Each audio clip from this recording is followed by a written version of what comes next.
होइन साथीहरू, के हुँदैछ हाम्रो देश नेपालमा? अहिले बनेको सरकार यिनै मान्छेहरूको सरकार होइन?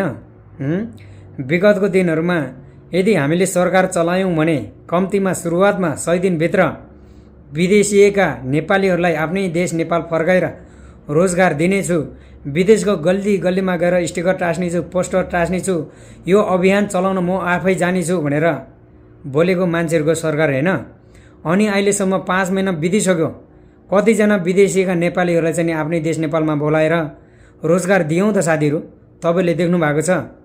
अनि सहकारी ठग जीवी राईलाई चाहिँ नि आकाशमा भए पनि बादलमा भए पनि जहाँ भए पनि म खोजेर ल्याउने छु भनेर बोलेको मान्छेहरूको सरकार बनेको होइन त साथीहरू? अनि जीवी राई ल्यायो त साथीहरू? जीवी राईलाई कसैले पनि अहिले खोजी नीति गरिरहेको छैन है साथीहरू। विदेशको गल्ली गल्लीमा गएर नेपालीहरूलाई चाहिँ नि खोजी आफ्नै देश नेपाल ल्याएर रोजगार दिन्छु भन्ने कुरा त पराइको कुरा साथीहरू है। आफ्नै देश नेपालमा अहिले दुःख सुख गरेर आफ्नै परिवारहरूसँग बाँचिरहेका नेपालीहरूलाई पनि यो राज्य सत्ताबाट अहिले यति धेरै विदेशी नपर्ने बाध्यतात्मक एउटा परिस्थितिहरू सिर्जना गराइरहेको छ साथीहरू है।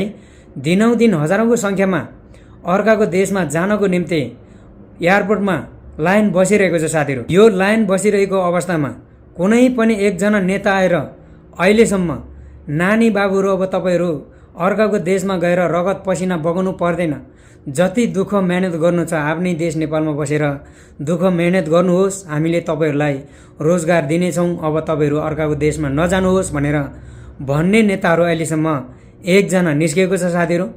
कुनै पनि नेताहरू निस्किएको छैन, निस्किँदैन पनि साथीहरू। अब यिनीहरूको विश्वास गर्नु हुँदैन। हिजोको दिनसम्म तपाईँहरूले जति विश्वास गर्नु थियो गरिहाल्नुभयो है, त्यो तपाईँहरूको एकदमै ठुलो भुल थियो है साथीहरू।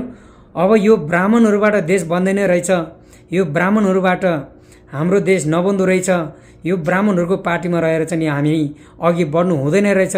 अब तपाईँ हामी भनेको यो देशको मूलवासी मङ्गल समुदायहरूको साझा सङ्गठन भनेको मङ्गल नेसनल अर्गनाइजेसन मात्रै रहेछ, यसमा आबद्ध भएर चाहिँ अघि बढ्नु पर्दो रहेछ, अब यो ब्राह्मणहरूको पछि लाग्नु नहुँदो रहेछ भन्ने कुरा तपाईँहरूले प्रष्टसँग बुझ्नु होला साथीहरू है।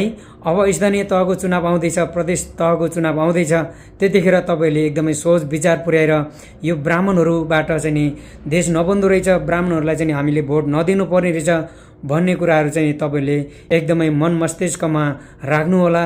यो ब्राह्मणहरूलाई चाहिँ नि तपाईँले भुलेर पनि भोट नदिनु हुनुको निम्ति म सबैजनालाई हार्दिक अपिल गर्न चाहन्छु। अब आउने चुनावहरूमा तपाईँले अब कुखुराको भाले चुनाव चिन्हमा चाहिँ मतदान गरेर चाहिँ नि मङ्गल नेसनल अर्गनाइजेसनद्वारा प्रतिनिधित्व नेताहरूलाई तपाईँले विजय गराएर भारी मत दिएर शासन सत्तामा चाहिँ नि पुर्याउनुको निम्ति म सबैजनालाई हार्दिक अपिल गर्न चाहन्छु साथीहरू। हस्त धन्यवाद, सबैजनाको जय होस्, जय मङ्गोल, जय मुलवासी।